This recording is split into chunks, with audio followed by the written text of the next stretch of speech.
বাংলাদেশের লক্ষ লক্ষ মানুষেরা পানির নিচে হাবুডুবু খাচ্ছে। আল্লাহ তোমার সাহায্য চাই আমরা, তুমি এই মানুষগুলোর জন্য হামিও নাসির হয়ে যাও।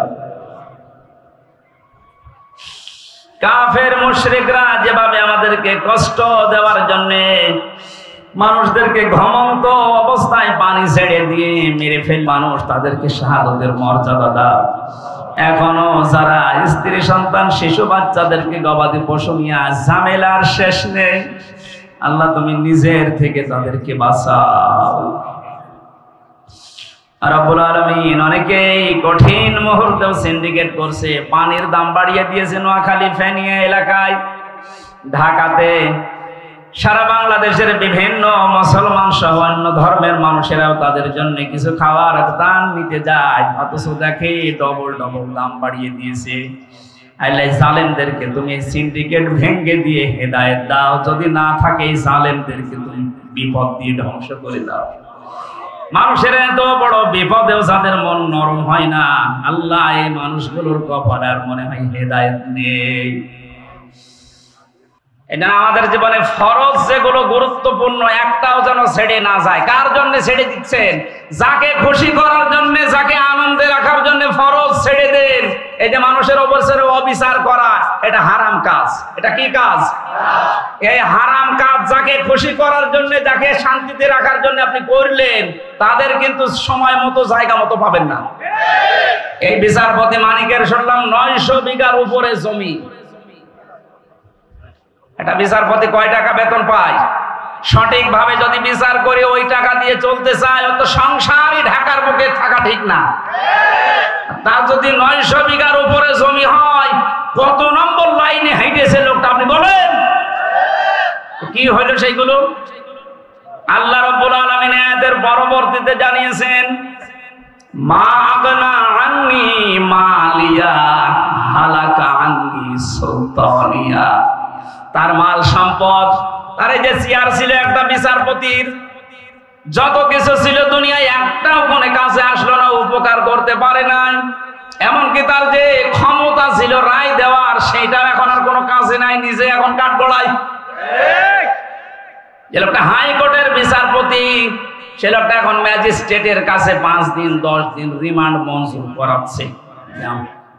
উকিলরা বলছে এর 10 দিন রিমান্ড দেন, উনি ম্যাজিস্ট্রেট হয়ে একজন বিচারপতির রিমান্ড দিচ্ছে 10 দিন। হালাকা আন্নি সুলতানিয়া, সুলতান মানে বাদশাহী, চেয়ার, ক্ষমতা, রায়, এগুলো ছিল তার, একটা এখন কাজে আসছে না। আল্লাহ পাক বলেন, খুযুহু ফাগুল্লুহু সুম্মাল জাহিমা সাল্লু। ধর ওকে, জাহান্নামের ভেতরে নিয়ে যান। নিয়ে যাওয়ার আগে একটা কাজ কর, সুম্মা ফি সিলসিলাতিন দারুহা সাবউনা দিরান ফাসলুকু। জাহান্নামে ফেলার আগে 70 হাত শিকল দিয়ে বাঁধ, যেন অপমান হয়। এ লোকটার জীবন থেকে এখনো যদি কেউ শিক্ষা নিতে ব্যর্থ হয়, আমার মনে হয় তারও কপাল নষ্ট হয়ে গেছে। আল্লাহ যা যা করেছে এই কোরআনে 1500 বছর আগে, আমার মনে হয় আল্লাহ বলে দেখেই নাসলি করেছে। দেখেন তো, শিকল দিয়ে বাঁধলে যে অপমান হয় মানুষ, কলার পাতায় শুয়ে সেটা বেশ। আবার কোর্টে হাজির করতে কি কত মানুষের নাকানি সোবানি গিল ঘষি খেতে আসার গাল তো ফিরি। আয়াতগুলো দেখেন তো কিভাবে আল্লাহ সেট করে দিয়েছিলেন। আল্লাহ পাক বলেন, কেন এই কথা আমি ওদেরকে এই অপমানজনক কথাগুলো ওদেরকে কেন শোনাচ্ছি? নবী জানেন, ইন্নাহু কানা লা ইউমিনু বিল্লাহিল আযীম ওয়া লা ইয়াহুদ্দু আলা তুআমিল মিসকিন। এই মানুষগুলো আমি আল্লাহতে বিশ্বাস করতো না। যতগুলো নাস্তিক, তার ভেতরে এই লোকটা 1 নম্বরে। এখনো কয়েকটা আছে, মুরগি চোরা আছে। কথা বলে না কেন? ডক্টর জাফর ইকবাল, ওরে ডক্টর বললেও গোনা হবে। আল্লাহর নবীর নাম দিয়ে সুলাইমান নবীর মতো এত বড় পুত পবিত্র নবীর নামেও বই লিখেছে ভূতের বাচ্চা সুলাইমান। এগুলোর জনগণ পায় না, তাই এখন যদি পায় এই মানিক্কার মতো, ওরা উপর দিয়ে নিচ দিয়ে মানুষ ডিমই দেবে। শয়তান বলে কোথায় আছে তা আল্লাহ ভালো জানে, বের হচ্ছে না। আজকে একটা বর্ডার পার হতে গিয়ে বিএসএফ এর গুলিতে শহীদ হয়ে গেছে। শহীদ, কারণ আল্লাহতে যারা বিশ্বাস করে না এরা শহীদ হতে পারে। শহীদ এই শব্দটা অনেক দামি শব্দ। এই 5 তারিখে যারা স্বাধীনতা অর্জন করে দিল আমাদেরকে জীবন দিয়ে, এদেরকে অনেকে শহীদ বলতে চাচ্ছে না। যারা বলেন না যে এরা শহীদ হয়েছে, কোন সেন্সে আপনি বলেন না বলেন তো? এটা আজকে পানিতে ডুবে 18 জন মারা গেল, এদেরকে যদি আপনি শহীদ বলতে পারেন, দেওয়াল চাপা পড়ে মরলে শহীদ হয়েছে কথা আমরা হাদিসে পেয়েছি। কথা বলে না কেন? তাহলে জালেমের জুলুমের সামনে যারা জীবন দিয়ে দিল, নিজের বুকের তাজা রক্ত দিয়ে চলে গেল, আপনি তাদের শহীদই বলতে রাজি না। এরকম একটা মুক্ত পরিবেশ তৈরি করার জন্য যে মানুষগুলো জীবন দিল, গ্যারান্টি দিয়ে বলছে ওরা 100% শহীদ। শহীদদের ব্যাপারে কোনো কথা বলবেন না। ওয়ালা তাকুলু লিমান ইয়াকতালু ফি সাবিলিল্লাহি আমওয়াত বাল আহইয়াউ ওয়ালাকিন লা তাশউরুন।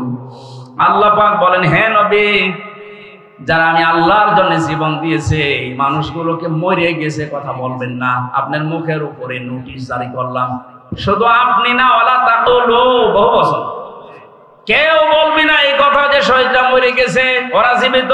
ওরা কি? আরো জোরে বলেন। এতে তোমরা টের পাও না, তাই মানুষ যেহেতু কথা মুখ দিয়ে বলে, এই জন্য আল্লাহ মুখের উপর আগে নোটিশ দিলেন। এরপরে আরেকটা জায়গা আছে মানুষের অন্তর, এটা নিয়ে ধারণা করতে পারে যে না, মনে হয় শহীদ হয়নি, এ কথা মনে ধারণা মানবেন না। ওয়ালা তাহসাবান্নাল্লাযীনা কুতিলু ফি সাবিলিল্লাহি আমওয়াতা বাল আহইয়াউন ইনদা রাব্বিহিম ইরযাকুন। আল্লাহ পাক বলেন, ধারণাও করবে না মনে মনে যে ওরা মারা গেছে, ওরা জীবিত এবং আমি আল্লাহর কাছে ওরা খাবার পায়, রিজিক পাচ্ছে। সুবহানাল্লাহ বলেন।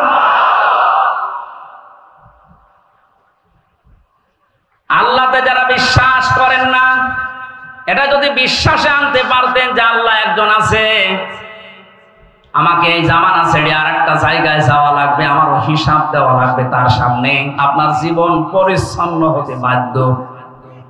রাতের বেলা যখন মাঝে মাঝে একা একা বালিশে মাথা দিয়ে চিন্তা করি, আল্লাহ দুনিয়ার জীবনটা তুমি বারবার বলছো যেটা ধোঁকা, আসলেই তো ধোঁকা।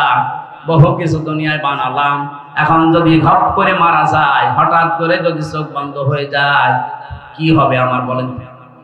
সুন্দর করে গোসল করিয়ে লাশ জানাজা পড়িয়ে কবরে দিয়ে চলে আসবেন। 3 দিন 5 দিন 10 দিন 1 বছর 2 বছর কান্নাকাটি করবে আত্মীয় স্বজনেরা। 20 বছর 50 বছর খুব বেশি হলো 100 বছর পরে হামজা হারিয়ে যাবে। এই জায়গাটা নতুন হামজা এসে আবিষ্কার করবে। এই জায়গাতে 100 বছর পরে আবার নতুন হামজা আসবে। এক কথা বলেন এখানে, খুব সাবধানে। ফাম্মা মান উতিয়া কিতাবাহু বিয়ামিনি ফায়াকুলু হাউ মুকরাউ কিতাবিয়া।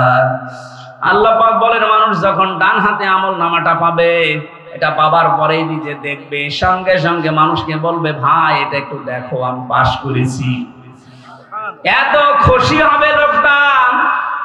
ম্যাট্রিক পরীক্ষার রেজাল্ট পাওয়ার পরে যদি দেখে ফার্স্ট ক্লাস ফার্স্ট পেয়েছে, যদি দেখে 5 পেয়েছে, A+ পেয়েছে, গোল্ডেন প্লাস, সঙ্গে সঙ্গে নিজে দেখার পরে দৌড়ায়, মা বাবা আত্মীয় স্বজন ভাই বোনকে দেখায় আর আনন্দ পায় যে দেখেন আমি কি করেছি।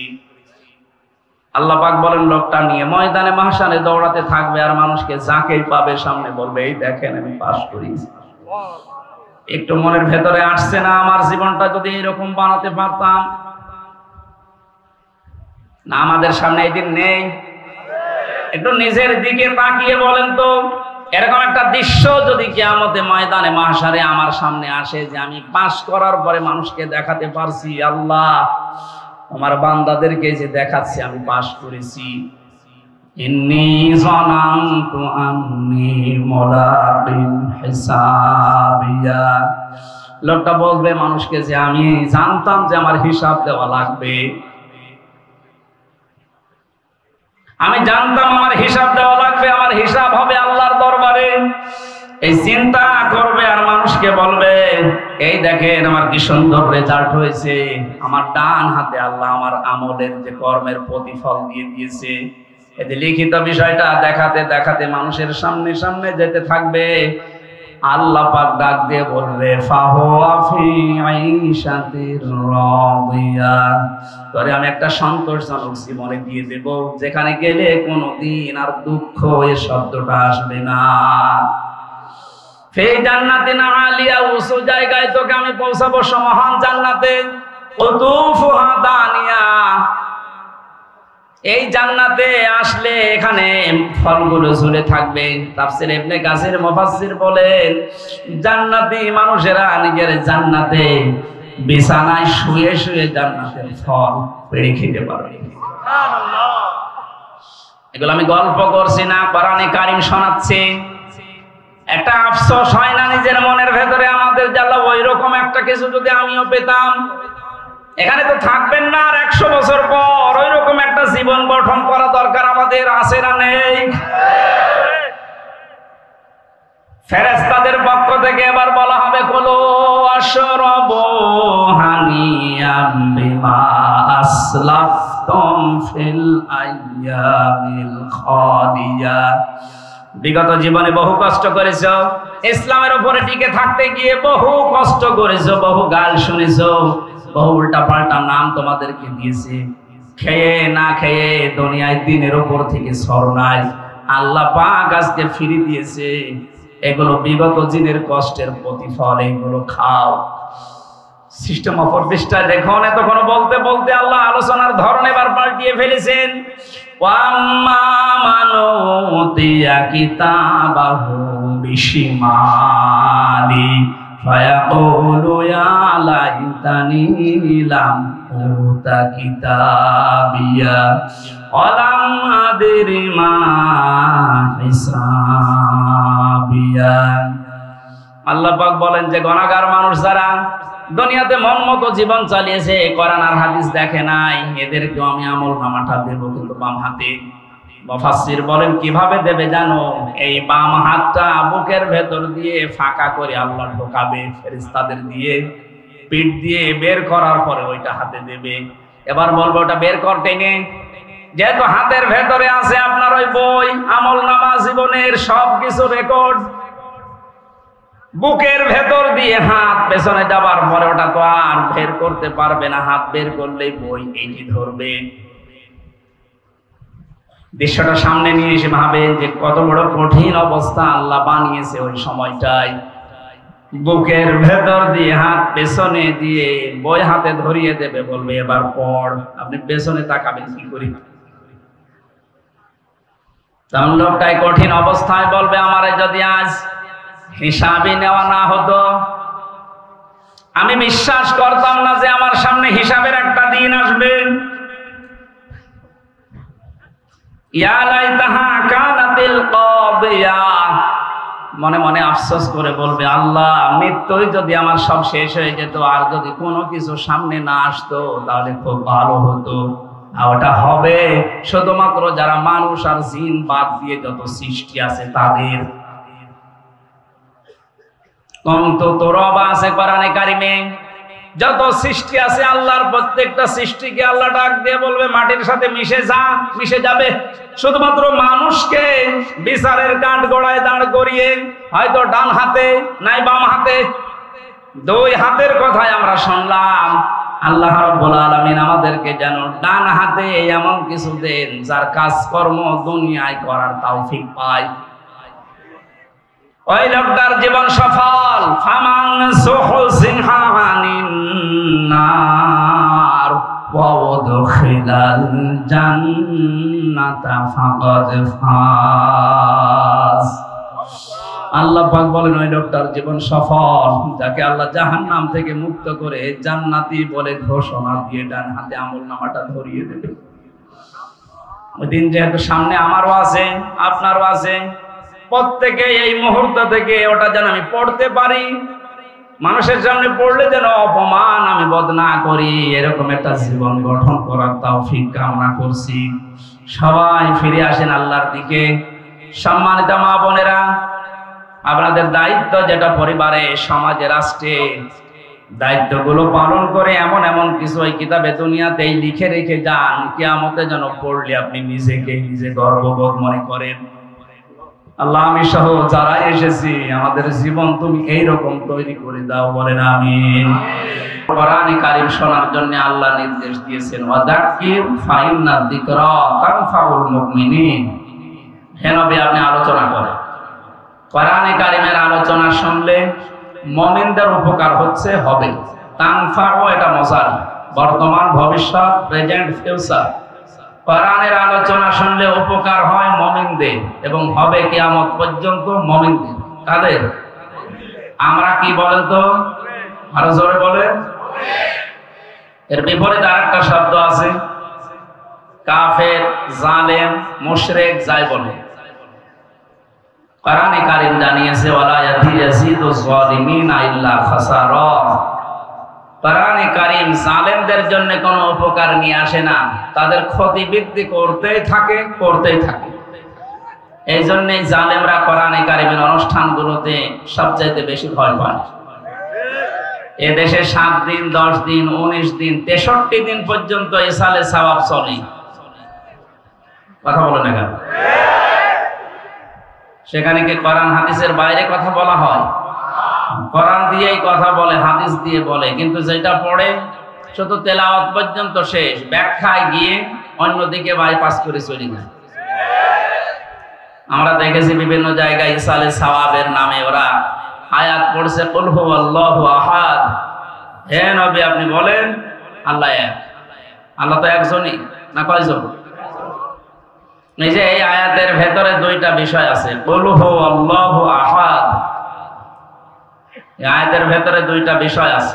এক নম্বরে আল্লাহর একাত্মবাদের যে পরিচয় আল্লাহ তুলে ধরেছেন কোরআনে এই আয়াত দিয়ে। 2 নম্বর, এখানে রিসালাতের সাক্ষী আছে। এখানে আলেম যারা বসে আছেন আপনারা জানেন কিনা জানি না, এখানে যে রিসালাতের সাক্ষী দেওয়া আছে কোন আয়াতে বলেন তো? কোন শব্দের ভেতরে আছে যে রিসালাতের সাক্ষী দেওয়া হচ্ছে? না, সে তো এই আয়াতের ভেতর থেকে বলছে, কুল হুয়াল্লাহু আহাদের ভেতরে কুল শব্দ দিয়ে যে আল্লাহ বলছেন, হে নবী আপনি বলেন, দুনিয়ায় কেউ যদি আপনাকে নাও মানে আমি আল্লাহ বলছি আপনি আমার নবী। যে মুহাম্মদ শব্দটা উচ্চারণ করার সঙ্গে সঙ্গে আল্লাহ নিজে রিসালাতের ঘোষণা দিয়েছেন। কোরআনে কারিমে 4 জায়গায় আছে মুহাম্মাদুর রাসূলুল্লাহ, ওমা মুহাম্মাদুন ইল্লা রাসূল নুজিলা আলা মুহাম্মাদ মা কানা মুহাম্মাদুন আবা আহাদিম মির রিজালিকুম ওয়ালাকিন রাসূলুল্লাহি ওয়া খাতামান নাবিয়্যিন ইলা আখির আয়াত। তাহলে আমরা এই আয়াত পড়ছে বিভিন্ন অনুষ্ঠানে আমরা দেখলাম। এটা পড়ার পরে কি হয়? অর্থের দিকে যাওয়ার পরে চলে যাচ্ছে বাইপাস কেটে। হে নবী আপনি বলেন আল্লাহ এক। এবার শুরু হবে। এই নবী কোন নবী? ফাতেমার বাবা। তাফসীর করছিল কোন দিক থেকে দেখছেন? যাচ্ছে কোন দিক? ফাতেমার বাবা পর্যন্ত যদি শেষ করে দিত তাও তো একটা অন্তত লাইনে থাকতো। এবার বলা হয় এ ফাতেমা কোন ফাতেমা? হোসাইনের মা। হোসাইন কোন হোসাইন? এই কিছুক্ষণ আগে যে ওয়াজ করল, হ্যাঁ, এটা হাসান হোসাইন রাদিয়াল্লাহু তাআলা আনহুমা। এখন এই হোসাইনের জীবনে কি হয়েছিল? কারবালার ঘটনা। কোন ঘটনা? আমি আপনাদেরকে এখন মাত্র 2-2.5 ঘন্টা কারবালার ঘটনা শোনাবো। এই যে শুরু হয়ে গেল কানে হাত দিয়ে টানাটানি। মানুষ মনে করছে আইরে তাফসীর হচ্ছে, একে আয়াতের তাফসীর হচ্ছে। আয়াত পড়েছিল কি আর কোন দিকে? দাদির কবর কোথায় আর কাটছে কোথায়? যেহেতু ওরা যে আয়াত পড়ে আয়াতের উপরে থাকে না, আর যারা বাধা দেবে ওরাও জানে যে এই আয়াতের উপরে থাকবে না, ও চলে যাবে বাইপাস কাটিয়ে অন্য জায়গায়। সুতরাং ও 7 দিন 10 দিন 19 দিন না 63 দিন না 63 বছর করুক, কোনো অসুবিধা নেই। তো সমস্যা হচ্ছে যারা কোরআনে কারিমের আয়াত পড়ার পরে আয়াতের যে বিশ্লেষণ আছে বাস্তবের সাথে মিলিয়ে কথা বলতে গেলে তখন জালেমরা বোঝে যে আমাদের কোনো উপকার নেই, আমাদের শুধু ক্ষতি বৃদ্ধি হবে, কারণ আমাদের উপকার করার মতো কোনো আয়াত কোরআনে আল্লাহ দেয়নি। দিয়েছে? বলেন। আরো আল্লাহর যত কথা সব জালেমদের বিরুদ্ধে। এমনকি কোরআনে কারিমে সবচাইতে ভয়ঙ্কর আয়াতগুলো যখন আমরা পড়ি দেখি সবচাইতে কঠিন কথা আল্লাহ জালেমদের বিরুদ্ধে দিয়েছে। ওয়ালা তাহসাবান্নাল্লাহা গাফিলান আম্মা ইয়ামালুজ জালিমুন ইন্নামা ইউআখিরুহুম লিয়াউমিন তাশখাসু ফীহিল আবসার। সূরা ইব্রাহিমের 42 নম্বর আয়াত। আল্লাহ বলেন, হে নবী, আপনি কি মনে করেন যে আমি জালেমদের সম্পর্কে কোনো খোঁজ রাখি না? আমি গাফেল, আমি বেখবর হয়ে আছি? না, সবচাইতে বেশি খোঁজ রাখে আমি জালেমদের। ওদের আমি ধরবো যেদিন চোখ উল্টিয়ে যাবে, এইরকম ধরা ধরবো। এই যে কালামানিককে আল্লাহ ধরেছে, তাম দুনিয়ার এখন চোখ উল্টিয়ে গেছে। যে লোকটা সারা জীবনে চেয়ারে বসে বিচার করতো, সে এখন বসে আছে এই কাঠগড়ায়। তাও ভালোভাবে থাকলে তো হয়, অন্ধকোষ উড়ে গেছে। ওর দৃশ্য দেখে আমার মনে হয় তাম দুনিয়া এখন অবাক, হইল কি? আল্লাহর ঘোষণা ছিল ইন্নামা ইউআখিরুহুম লিয়াউমিন তাশখাসু ফীহিল আবসার। আমার তো মনে হচ্ছে আয়াত মনে হয় ওর জন্য আল্লাহ নাযিল করেছে। এর আগে যে কয়জন গেল তাদের জন্য, ওই যে দরবেশ দাড়ি কেটে নম হয়ে গেছে। এখানে আমরা এমন একটা সময় কোরআনে কারিম শুনতে এসেছি, কোরআন শুনলে যেহেতু ইমানদারদের উপকার হয়, এই জন্য আমরা সব কাজ কাম বাদ দিয়ে রাতের বেলা এখন আরামের বিছানায় ঘুমানোর কথা, তারপরও 1-1.5 ঘন্টা আমরা কোরআন বোঝার জন্য যে ব্যয় করছি, এ পুরাটা সময় সওয়াব লেখা হবে, ফেরেশতারা লিখতেছে। এটা কিন্তু সাধারণ কোনো অনুষ্ঠান না, এটা আল্লাহর কাছে সবচাইতে দামি আফদালুল ইবাদাতি তিলাওয়াতুল কোরআন। এখানে কোরআন তেলাওয়াত হবে না? বলেন।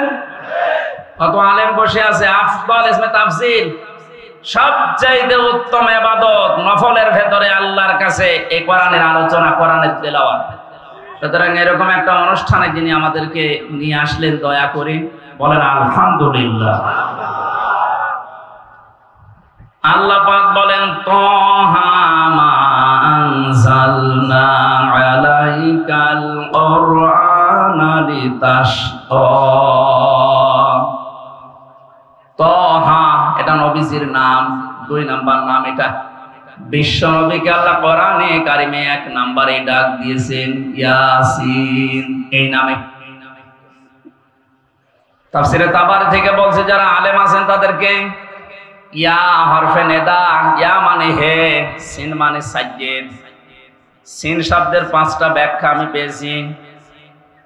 আল্লামা ফখরুদ্দিন রাজি রহমাতুল্লাহ আলাইহি উনি বলেন, সিন মানে সাজ্জেদুল বাশার, সিন মানে সাজ্জেদুল আলামিন, সিন মানে সাজ্জেদুল কাউনাইন, সিন মানে সাজ্জেদুল আম্বিয়া, সিন মানে সাজ্জেদুল মুরসালিন। এই যে প্রথম শব্দটা সিন মানে সাজ্জেদুল বাশার, বাশার মানে মানুষ, বাশার মানে এই পৃথিবীতে কেউ যদি বলে আমি মানুষ, মানুষ পদবাচ্য, আমি বিবেচিত, আমি একজন মানুষ, আল্লাহ পাক বলেন তোর জন্য আমার নবী হবে নেতা। এই জন্য সিন মানে সাজ্জেদুল বাশার। আল্লাহ ডাক দিয়েছেন, হে মানব জাতির নেতা। জোরে বলেন আল্লাহু আকবার। ও রাজবাড়িবাসী, আমি কারো দিকে তাকিয়ে চোখ বন্ধ করে কথা বলি না, আমি আপনার দিকে তাকিয়ে আর আমার নিজের দিকে তাকিয়ে আমার ঈমান থেকে বলছি, আমরা কিন্তু ধরা হয়ে যাব। মানুষ দাবি করার পরেও কোন মানুষ যদি পৃথিবীতে বিশ্ব নবীকে নেতা না মানে, অন্য কাউকে নেতা মানে, ওর জীবন ব্যর্থ। আল্লাহর ঘোষণা দেওয়া নেতা দুনিয়ায় একজন। এটা যদি শুধু দুনিয়ার বিষয় হতো আমি বলতাম না, এটা আখিরাতের সাথে সম্পর্কিত। ময়দানে মাহশারে আল্লাহ তিনটি ভাগে মানুষকে তুলবেন। প্রথমে আল্লাহ ডাক দেবেন মানুষকে একা একা, কেউ থাকবে না সাথে। ওয়াকুল্লুহুম আতিহি ইয়াউমাল কিয়ামাতি ফারদা। সূরা মারিয়াম 95 নম্বর আয়াত, 16 নম্বর পারা 10 নম্বর পৃষ্ঠার 15 নম্বর লাইনের শেষ নাম্বার রুকুতে আছে। এটা তাফসিরে ফি জিলালিল কোরআনে পাবেন। সাইয়্যিদ কুতুব লিখেছেন, আজ হাজারো মানুষ কিন্তু অনেকে ধোঁকা দিয়ে এ রাজবাড়ির মানুষকে বোকা বানিয়ে রেখেছে। কোনো চিন্তা নেই, কিয়ামতে বাবা আছে, নিয়ে যাবে। এটা যে দাহা মিথ্যা কথা, এ আয়াত তার প্রমাণ। আল্লাহ বলেন কিয়ামতে কোনো বাবা, কোনো মরা বাবা, জিন্দা বাবা না। কিয়ামতে তোরে আমি ডাক দেব বিচার করার জন্য, স্রেফ একা একা। এখানে কারো উপরে ভরসা করা যাবে না। যদি কেউ করে থাকেন আপনি ধরা খাবেন। আর এমন এক সময় ধরা খাবেন, ওই সময় শোধরানোর কোনো পথও পাবেন না। এই জন্য আগে থেকে তো সতর্ক করছে।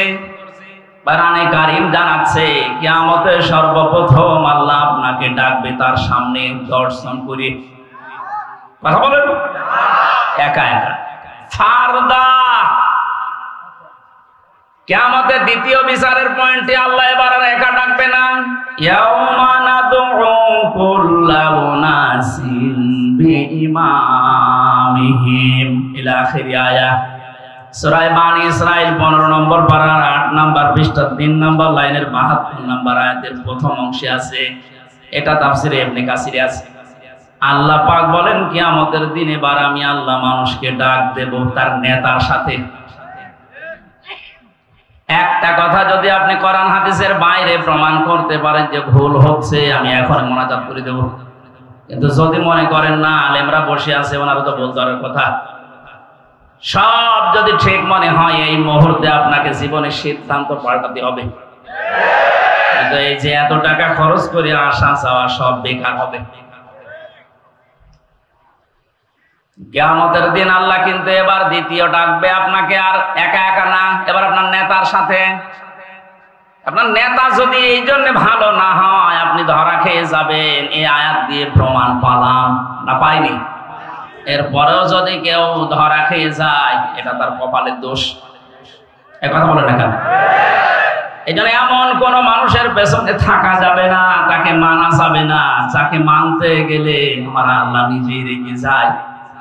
আপনার বিবেককে প্রশ্ন করে বলেন তো এই আয়াতের সাথে মিলিয়ে, কিয়ামতে যেহেতু আল্লাহ আপনাকে নেতার সাথে এবার ডাকবে, আপনি যে নেতার নেতৃত্ব মেনে চলতেন, দুনিয়ায় স্লোগান দিতেন যার আদর্শের, বলেন তো ওই লোকটাকে যদি সামনে নিয়ে আসা হয় তার পেছনে তো থাকবেন আপনি।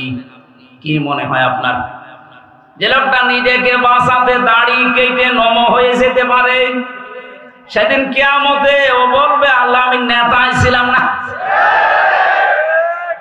ওকে বলবে না?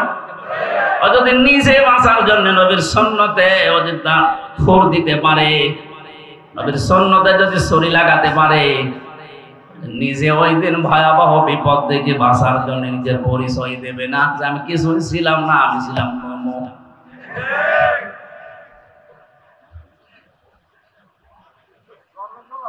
সাইয়্যিদুল বাশার মানে মানুষ দাবি করবেন, আর রাসূলকে আপনি নেতা মানবেন না। আপনি মানুষই না, আপনি অন্য কিছু। এরকম অন্য কিছু দুনিয়ায় নেই। রাজবাড়ি নেই, গোয়ালান্দে হাত তোলেন তো অন্য কিছু যারা আছেন। হ্যাঁ, আমি হাসির খোরাকি দেইনি। আপনি আধা ঘন্টা কথা শোনেন, কিন্তু প্রতিটি কথা এখন থেকে সিদ্ধান্ত নিয়ে যাওয়া লাগবে যে আমি মানবই। সুতরাং যাদের আদর্শ ঠিক নেই, যাদের নেতা মুহাম্মদ রাসূলুল্লাহ এখনো হতে পারেনি অন্য কেউ, এক্ষুনি তওবা করেন। নেতা আপনি মানুষ নেই, এর বাইরে যা আছে তাই। দ্বিতীয় পয়েন্টে বলেছিলাম সাইয়্যিদুল আলামিন, আলম না, আলামিন বহুবচন। মনে করেন যদি না আমি বাংলাদেশে নেই, আমি সিঙ্গাপুরে আছি, আপনি ওখানেও থাকলেও রাসূলকে আপনাকে মানা লাগবে, নেতা। যদি বলেন না আমি সিঙ্গাপুরে না, আমি আছি মঙ্গল গ্রহে, ওইটা কার? এটা আলামিন, বহুবচন দিয়েছেন আল্লাহর নবী। যত জগৎ আল্লাহ বানিয়েছেন ওখানে যদি আপনি গিয়ে বসবাস করতে থাকেন, ওখানেও মুহাম্মদুর রাসূলুল্লাহকে নেতা মানা লাগবে। এতানাজ্জালুল আমরু বাইনাহুন্না, প্রত্যেকটি আসমানে জমিনে আল্লাহর আলাদা আলাদা বিধিবিধান নাযিল হচ্ছে। যেখানেই বাস করেন না কেন ওই জায়গায় বিশ্ব নবী আপনার নেতা। এরপরে পরবর্তী একটা একটা শব্দের প্রতিটি শব্দের অর্থ আছে। আমার মূল বিষয়টা না, আমি বোঝাতে চেয়েছিলাম আল্লাহ পাক তাকে ডাক দিয়েছিলেন 7টা নামে পড়া কোরআনে। 1 নম্বরেই বলেছেন ইয়াসিন, হে নেতা। আল্লাহর ঘোষণা দেওয়া নেতা তাহলে দুনিয়ায় কয়জন? 2 নম্বরে আল্লাহ ডাক দিলেন তহা। 3 নম্বরে বলেছেন মুহাম্মদ। 4 নম্বরে বলেছেন আহমদ। 5 নম্বরে বলেছেন আব্দুল বা আব্দুল্লাহ। 6 নম্বরে ডাক দিয়েছেন মুজাম্মিল। 7 নম্বরে বলেছেন মুদ্দাসির। ওরা কোরআনে আল্লাহ এই 7টা নামে বিশ্ব নবীকে ডাক দিয়েছেন। অন্যান্য নাম আছে, উপনাম, সেগুলো বাশিরা ওয়া নাদিরা, মুবাশশিরা ওয়া নাদিরা, সিরাজাম মুনিরা, এগুলো আলাদা। তো 7টা নাম ধরে আল্লাহ ডাক দিয়ে তাকে কিছু কিছু জিনিস জানিয়েছেন। মানজালনা আলাইকাল কুরআনা লিতাশকা, হে নবী, হে মুহাম্মদ সাল্লাল্লাহু আলাইহি ওয়াসাল্লাম, এই কোরআন আমি আপনাকে এই জন্য দেইনি যে আপনি মার খাবেন, আপনি না খেয়ে থাকবেন, আপনি ভেসে যাবেন বানের পানিতে, এই জন্য আমি কোরআন দেইনি। কোরআন যদি থাকে আপনি বানের পানিতে ভাসবেন না, আপনি না খেয়ে থাকবেন না, ত্রাণের জন্য উপরের দিকে 2 হাত বাড়িয়ে থাকা লাগবে না, এইটা নিয়ে আসেন। কারণ এটা নাজিল করার পরে আমি আল্লাহ ঘোষণা দিয়েছিলাম ফামান তাবিআ হুদায়া ফালা খাউফুন আলাইহিম ওয়ালা হুম ইয়াহজানুন। এই যেটা পাঠালাম এটা যদি অনুসরণ করতে পারো কোনো ভয় থাকবে না, কোনো চিন্তা থাকবে না। 5-10টা বিষয়ের ভেতরে লুকিয়ে আছে। মানুষ যেগুলোর ভয় পায় দুনিয়ায়, যেগুলো নিয়ে চিন্তা করে, এগুলোর গ্যারান্টি আল্লাহ কোরআনের ভেতরে দিচ্ছেন। ওনার গ্যারান্টি হালকা মিথ্যা? এক কথা বলেন। আমরা ওভাবে এখনো মানতে পারি না, এই জন্য আমরা এখন ত্রাণের জন্য হা করে আছি। 53টা মুসলমান, 57টা মুসলমান রাষ্ট্র এই দুনিয়ায়, এখনো পর্যন্ত সারা পৃথিবীর দিকে তাকান, না খেয়ে আছে, মার খায়, আতঙ্কে আছে, অপমানিত হয়, লাঞ্ছিত হয়। সবচাইতে বেশি যে জাতির নাম আসবে তার নাম মুসলমান। কোরআনে কারিমে আল্লাহ উল্টিয়ে দিলেন যেটা, তার মানে এখানে কোনো কিছু লুকিয়ে আছে। যেটা লুকিয়ে আছে তার নাম, এটার অনুসরণ। লিতাশকার জন্য আমি আল্লাহ কোরআন দেইনি, অথচ সেইটার ভেতরে এখন আমরা আছি। তার মানে যেভাবে যথাযথভাবে অনুসরণ করা দরকার, অনুকরণ করা দরকার, সেইভাবে আমরা করতে পারছি না। কথা বলে না কেন? 228টা রাষ্ট্র দুনিয়ায় এখন, 57টা মুসলিম রাষ্ট্র। পৃথিবী চালাতে যত সম্পদ লাগে আল্লাহ পাক বেছে বেছে মনে হচ্ছে সব এই মুসলমান রাষ্ট্রের ভেতরে গিয়েছে। এরা যদি সত্যি কঠোর হয় তামাম দুনিয়া অচল হয়ে যাবে। এক কথা বলেন। এখানে কোনো ভয় নেই, কোনো টেনশন, চিন্তা নেই। আমরাই দুনিয়ায় গালেব হতে পারবো, বিজয়ী হতে পারবো। আমাদের ঈমানটা খাঁটি করতে হবে। ওয়ালা তাহিনু ওয়ালা তাহজানু ওয়া আনতুমুল আ'লাউনা ইন কুনতুম মুমিনিন। কোনো ভয় নেই, কোনো চিন্তা নেই, তোমরাই বিজয়ী হবে যদি মুমিন হতে পারো। রাজবাড়িবাসী বিজয় দেওয়ার মালিককে, মুমিন হওয়ার মালিককে। আল্লাহ মুমিন হবে আর আপনি মুমিন? আল্লাহ মুমিন হবে। আল্লাহ মুমিন তো আছে, উনি তো মুমিন, আর আমরা হচ্ছে আব্দুল মুমিন। কথা, বিজয় দেওয়ার মালিক উনি, মুমিন হওয়ার মালিক উনি, আপনি কি করবেন? উনি তো মুমিন নিজেই, ওনার নাম মুমিন না? ইয়া মুমিনও বলে আমরা ডাকি। তার মানে উনি আসলেই মুমিন, ওনাকে বিশ্বাস করে আমরা হব আব্দুল মুমিন। আমরা কি কেউ মুমিন? আমরা আব্দুল মুমিন, আমরা মনিবের দাস, আমরা মুমিনের বান্দা, গোলাম, সার্ভেন্ট, ভেদ্য যাই বলেন। এখানে কোরআনে কারীম যে উদ্দেশ্য আল্লাহ দিয়েছিলেন এটার পারপাস আদায় হচ্ছে না। এটা যেভাবে অনুকরণ করার দরকার ছিল, আজ আমরা ওইভাবে এখনো যেতে পারি না। এই জন্য এখনো দুনিয়ায় আতঙ্কে আছি। যারা আজের বিরুদ্ধে, তারা থাকার দরকার আতঙ্কে। আপনি আল্লাহর সাথে শিরিক করে তার আইন না মেনে যদি কোনো ভয় না পান, আমি আল্লাহর বিধান মানতে গিয়ে তার সাথে শিরিক না করে কোন কারণে ভয় পাবে বলেন?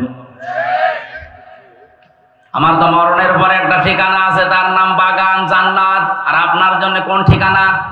আপনার তার ভীত সন্তুষ্ট হওয়া দরকার, ভয় পাওয়া দরকার। কারণ সামনে যে কঠিন দিন আসতেছে, ওই দিনের ভয়াবহতা সম্পর্কে আল্লাহ আজকের তেলাওয়াতকৃত আয়াতে আমাদেরকে জানিয়েছেন। আমরা কোরআনের দিকে এগিয়ে যাব ইনশাআল্লাহ। দরুদ পড়ছি, সালাম পাঠাচ্ছি আমাদের নবী মুহাম্মদ রাসূলুল্লাহর উপরে, যার উম্মত হতে পেরে আমরা গর্বিত। কথা বলে না কেন? এ যদি বলে যে আমি অমুক বাবার গোলাম, ওর ঈমান নষ্ট হয়ে গেছে। পৃথিবীতে আমরা রাসূলুল্লাহর গোলাম না, আমরা হচ্ছে আল্লাহর গোলাম, রাসূলুল্লাহর উম্মত। রাসূলুল্লাহর কি? কোরআন কিভাবে মানুষের সামনে রাসূল উপস্থাপন করবেন? আমি এমনি দরুদ পড়লাম না, কিছু বিষয় এখানে আছে। বিশ্ব নবীকে আল্লাহ দরুদ পড়ার জন্য আদেশ দিয়েছেন আমাদেরকে, তার উপরে সাল্লু আলাইহি ওয়া সাল্লিমু তাসলিমা। কেন এই কথা বললেন? সূরা আরাফের 2 নম্বর আয়াতে আমি ব্যাখ্যা পেয়েছি। বিশ্ব নবীকে আল্লাহ যখন কোরআন দিয়েছেন তখনই জানিয়েছেন, হে নবী, এটা কিন্তু সাধারণ কোন বই কিতাব না, এটা আমার আল্লাহর মুখের নিজের বাণী। আমি আপনার কাছে শুধু দিলাম, আপনি নিজে এর ভেতরে যদি কোনো কথা বানিয়ে এইটাও আল্লাহ বলেছে কথা বলে চালিয়ে দেন, কি হবে আপনি জানেন? ওয়ালাউ তাকাওয়ালা আলাইনা বা'দাল আকাবিল লাখাযনা মিনহু বিল ইয়ামিন সুম্মা লাকাতা'না মিনহুল ওয়াতিন ফামা মিনকুম মিন আহাদিন আনহু হাজিজিন। একটু খেয়াল করা লাগবে। আমার এই কোরআনের ভেতরে যদি আমার নবী, এত দামি নবী যাকে আমি আল্লাহ কোনদিন হে নবী হে মুহাম্মদ শব্দ দিয়ে ডাকি নাই, ডেকেছি মুহাম্মদুর রাসূলুল্লাহ রিসালাতের ঘোষণা দিয়ে, সেই নবী যদি এই কোরআন প্রচার করতে গিয়ে নিজের কোন কথা এর ভেতরে লাগিয়ে বলতো এইটাও আল্লাহ বলেছে, হে নবী আমি কি করতাম জানেন? আপনার ডান হাত আমি চেপে ধরতাম, কণ্ঠনালী কেটে ফেলে দিতাম। হয়েছে? শব্দ হয়েছে? হয়নি। আলেমদেরকে এবার বলছে এখানে একটা সূক্ষ্ম বিষয় আছে। এই যে লাখাযনা, এখানে টান আছে। আল্লাহ বলেন আমি চেপে ধরতাম, আপনার হাত ধরতাম না, আমি আল্লাহ নিজের হাত দিয়ে ধরতাম। লাখাযনা, অবশ্যই আমি আল্লাহ বা আমরা ধরতাম। তাহলে ধরতো কে? আমাদের সিলেবাস ভুক্ত আলেম আমরা যারা আছি, এতদিন আমরা নিজেও পড়েছি এইভাবে যে আল্লাহ পাক তার নবীর ডান হাত চেপে ধরতো, কণ্ঠনালী কেটে ফেলে দিত না, এরকম নেই। আপনি বাংলা অর্থের সাথে মিলাতে পারবেন না। এখানে আল্লাহ পাক নবীর হাত ধরতেন না, আল্লাহ নিজের হাত দিয়ে নবীকে ধরতেন। এক বুঝতেছেন? তার শব্দটা কি দিয়েছেন? মিনহু বিল ইয়ামিন। এই যে বা মানে দ্বারা, দিয়ে, কর্তৃক।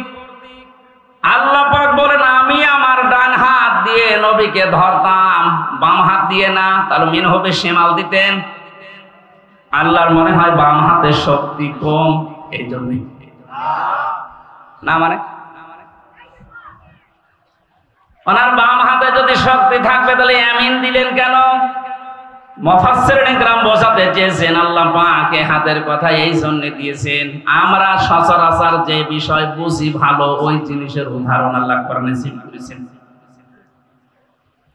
কোরআন শরীফের ভেতরে যখন উদাহরণ সেট করার ক্ষেত্রে যেটার সাথে সম্পর্ক রিলেটেড বেশি আল্লাহ ওই বিষয়টা আগে তুলে ধরেছেন।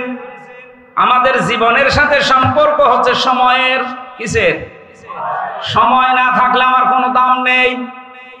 এখন যদি আমার জীবনের সময়টা আল্লাহ কেড়ে নেয়, যা দিয়েছিলেন যদি কাট করে দেয়, আমির হামজা আর হামজা থাকবে না, নামের আগে মরহুম যুক্ত হয়ে যাবে। আমার আমির হামজা থাকা পর্যন্ত আসল বিষয় সময়। আসল বিষয় কি? এই জন্য আল্লাহ সময়ের কসম দিয়ে হায়াতের তথ্যগুলো দিচ্ছেন। ওয়ালা আসরি ইন্নাল ইনসানা লাফি খুসর। আল্লাহ পাক বলেন সময়ের কসম, হায়াতের কসম। আমি যেটা বোঝাতে চাচ্ছি, আমরা যেহেতু ডান হাত দিয়ে কোনো জিনিস ধরলে শক্ত করে ধরতে পারি, বাম হাত দিয়েও ধরা যায়, কিন্তু অত শক্ত করে ধরা যায় না। আমরা যেটা দিয়ে শক্ত করে ধরলে বুঝি, আল্লাহ ওই হাত ব্যবহার করেছেন। লা আখাযনা মিনহু বিল ইয়ামিন, মিনহু বিশিমাল দিলে অর্থ হতো, কিন্তু আমরা বুঝবো যেহেতু ডান হাত দিয়ে ধরলে বেশি শক্ত মজবুত করে ধরা যায়, এই জন্য আল্লাহ পাক দিয়েছেন আমি আমার ডান তাকারও থাকতো না। এটা বাংলা অর্থ ছিল। এখান থেকে যেটা বুঝলাম, কোরআনে কারিমে এত অথেন্টিকতা, এর ভেতরে নবীও কোনো কথা ঢোকাতে পারেননি। কথা বলেন না কেন? প্লাস অনেকেই দেখলাম কোরআনের বিরুদ্ধে পর্যন্ত উল্টাপাল্টা কথা বলছে। এই যে দরবেশ কিছুদিন আগে ধরা পড়েছে, একটা সেমিনারে বক্তব্য দিতে গিয়ে জানিয়েছে কোরআনের ভেতরেও সমস্যা আছে। মেজর না, যে লোকটা এই কথা বলতে পারে যে এর ভেতরে সমস্যা আছে, দালিকাল কিতাবু লা রাইবা ফি, এই আয়াত অনুযায়ী ওই লোকটা কাফের। আল্লাহ বলেন কোন ভুল সন্দেহ অবকাশ পর্যন্ত নেই। আর আপনি যদি সন্দেহ করেন, আপনার ঈমান থাকবে?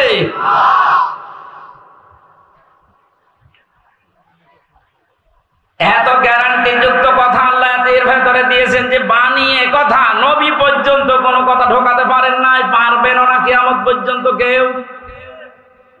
63 অক্টিলিয়ন বছর পর্যন্ত কেউ যদি চেষ্টা করে, নবীজি জানিয়েছেন এই পৃথিবীতে বিজ্ঞান এখন কোরআনের আয়াত নিয়ে প্রমাণ করছে, 1 2 না 63 অক্টিলিয়ন বছর পর্যন্ত যদি কেউ চেষ্টা করে, তারপরও কোরআনে কারিমে কোনোদিন একটা ভুল বের করতে পারবে না। টনি বেলাওয়ারের শালিকা ছিল, ছোট শালিকা লরেন বোথ। এ মহিলা আমেরিকা থেকে এসেছিল। ইরানের তেহরান বিমানবন্দরে নামার পর এক মুসলমানকে বলছে, এ ব্রাদার, আমি কিন্তু মুসলমান হব না, আমি একজন খ্রিস্টান। আমি বিশ্ববিদ্যালয় থেকে অনার্স মাস্টার্স করেছি, ডক্টরেট করে এসেছি। আমি মুসলমান হব না, কিন্তু মুসলমানদের সব চাইতে অথেন্টিক কিতাব বা বই যেটা বুক, সেটা ওইটা আমার দিন, আমি ইসলাম জানতে চাই। আপনাকে কেউ যদি প্রশ্ন করে, কোনো হিন্দু, কোনো খ্রিস্টান, কোনো বৌদ্ধ, যে আমি মুসলমান হব না কিন্তু আপনাদের ধর্ম জানতে চাই, কোন বই পড়লে অথেন্টিক ধর্ম জানা যাবে, আপনি আমাদের দেন। কি দেবেন বলেন তো? বলেন বলেন। এখন যদি বলেন না আপনি হিন্দু মানুষ, আপনাকে দেব না, কোরআন শরীফ আপনার বাবার নাকি?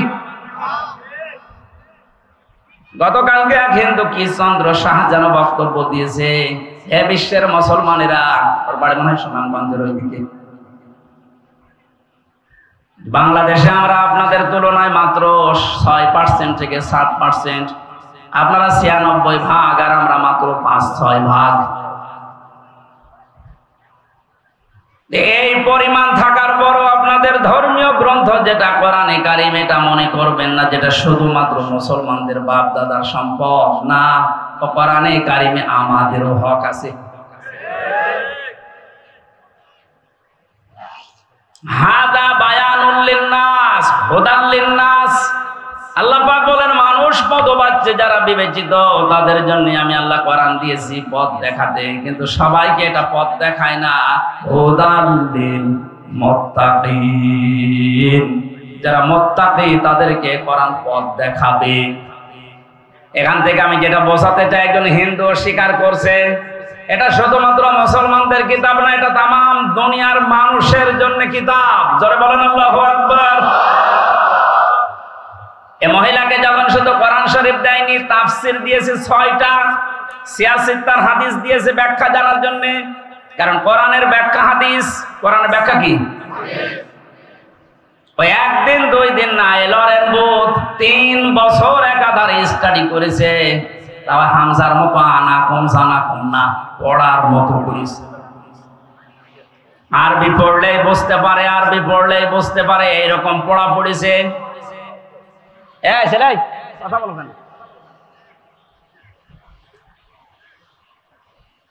এখানে যত মানুষ বসে আছে, আলেম হোক আর সাধারণ মানুষ হোক, কেউ বুকে হাত দিয়ে বলতে পারবেন যে পুরা কোরআন শরীফের প্রতিটি শব্দের অর্থ আমার জানা আছে? পারবে কেউ? আমার কোরআনের উপরে অনার্স মাস্টার্স ছিল, তারপরও আমার পড়েছি, সব পুরাটা শেষ করেছি, আমার কিন্তু মনে নেই। এখন আবার দেখা লাগবে, স্টাডি করা লাগবে। আর এই মহিলা লরেন বোথ, এই টনি বেলওয়ারের শালিকা, এই মহিলা এমন পড়া পড়েছে, প্রতিটি শব্দের 8টা 10টা প্রায় 33টা পর্যন্ত অর্থ আয়ত্ত করেছে। এখন কোরআন পড়লেই বুঝতে পারে। 53 জায়গায় লাল রাগ দিয়েছে যে এখানে এখানে কোরআনে ভুল পেয়েছি। মুসলমানেরা এতদিন প্রচার করেছে, কোনো ভুল নেই এর ভেতরে, অথচ আমি 53 জায়গায় লাল দাগ দিলাম। মুসলমান যখন মেয়েটা হয়ে যায়, তখন সাংবাদিকরা প্রশ্ন করেছিল, আপনি একজন জাতিতে খ্রিস্টান, আপনি তো খ্রিস্টান ধর্মের মানুষ দুনিয়ায় সবচাইতে বেশি, তারপরে মুসলমান, আপনার আসল ধর্ম বাদ দিয়ে মুসলমান হয়ে গেলেন কেন? লরেন বোথ জানিয়েছে সাংবাদিক, আমি মুসলমানদের এই ধর্মীয় গ্রন্থে 53 জায়গায় লাল দাগ দিতে দিতে এসেছিলাম যে প্রমাণ করব যে পেয়েছি, ভুল পাওয়া গেছে। কিন্তু আল্লাহর কি ইশারা, আমি যেতে ভুল ধরি দেখি তার পরের আয়াতে এর জবাব আল্লাহ 1000 বছর আগে দিয়ে দিয়েছে।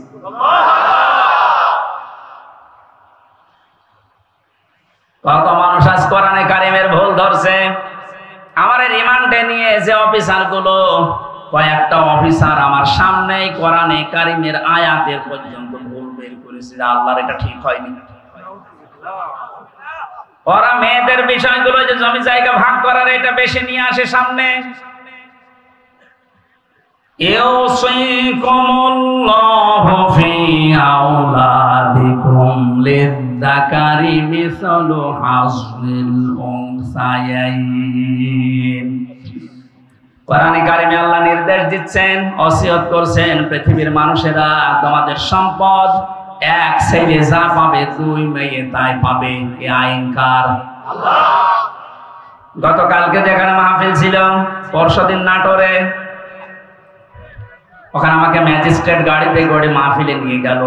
যিনি ছিলেন একজন ম্যাজিস্ট্রেট, ভূমি সংক্রান্ত যে বিষয়গুলো এসিল্যান্ড বলা হয়, মানে আমাকে গাড়ির ভেতরেই বলছিলেন, হুজুর এই ওয়াজটা একটু করেন, এদেশে বহু মানুষ আছে নামাজ পড়ে রোজা রাখে, হজ করে এসেছে, জমি জায়গা ভাগ করার সময় ছেলেকে সব দিয়ে দিচ্ছে আর মেয়েকে ফাঁকি দিয়ে বলছে তোর জন্য দোয়া করে দেবো।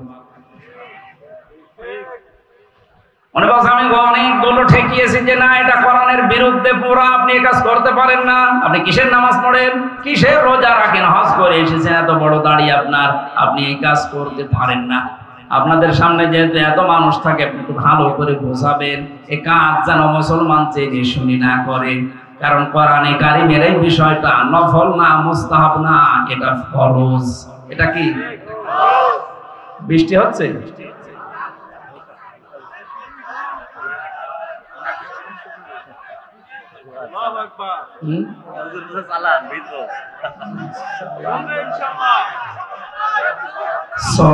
সুবহানাল্লাহ আলহামদুলিল্লাহ লা ইলাহা ইল্লাল্লাহ। চলে এখন তো এই অনুষ্ঠানের মক্ষম সময় না, এগুলো নভেম্বর, ডিসেম্বর, জানুয়ারি, ফেব্রুয়ারি, এই সময় কোনো গ্যারান্টি আছে কখন বৃষ্টি কাদা শুরু হয়ে যায়। তারপরেও যে সময়টা আল্লাহ আমাদেরকে দিলেন, মাগরিবের পরে উঠলে ভালো হতো। আমি তো মাগরিবের নামাজ এসে পড়েছি আবু সাইদ দেরি করলো কারণ মানুষজনের সময় হয়নি মনে হয় নাকি? মুসলমান ভাইরা একটু খেয়াল করে থাকবেন, এই মহিলাটা 53 জায়গায় লাল দাগ দেওয়ার পরে 53 জায়গায় ভুল পেতে পেতে উনি প্রত্যেকটির জবাব পেয়ে শেষে বলছে আমি যেখানে এসে থেমে গেলাম সূরা নিসার 34 নম্বর আয়াতটায়। না মানুষজন, আরে ভাই আবেগে চলবে না, অসুস্থ হয়ে যাবে। বৃষ্টি কি এমন একটা সময় বৃষ্টি আসবে, আমরা তো আমি তো তাফসীর করার জন্য এই আয়াতগুলো বেছে নিয়েছিলাম। খুব সুন্দর বিষয় আছে আখিরাত ভিত্তিক এবং কিছু শিক্ষামূলক বিষয়ের ভেতর থেকে আমরা বের করতে পারতাম, আশা করছিলাম ইনশাআল্লাহ।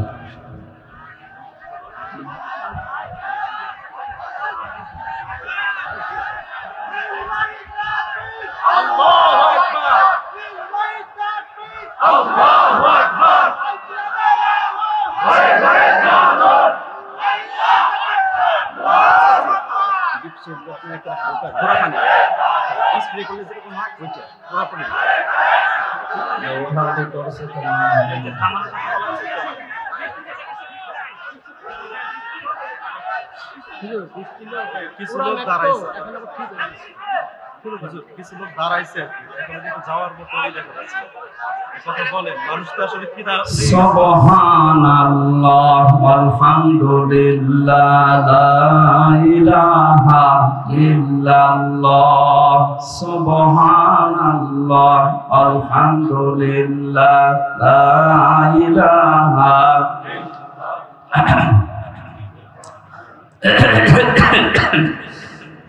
আগামী কিছুদিনের ভেতরে যে এই রেল গেট পার হয়ে যে কমরপুর, ওটা ফরিদপুরের ভেতরে ধলদির পরে কমরপুরে ডাক্তার শাহিন জদ্দারের মাধ্যমে একটা মাহফিল ওখানে নেওয়া আছে। ওই সময় পরিবেশ ইনশাআল্লাহ ঠিক হয়ে যাবে সামনের মাসে অক্টোবরে। না ওই কমরপুরে আছে একটা, সদরপুরও একটা আছে, সদরপুর থানা। কথা আসলে বলবো, আপনারা যেন একটু ওঠাউঠি করি না ভাই, একটু স্থির ভাবে শোনেন।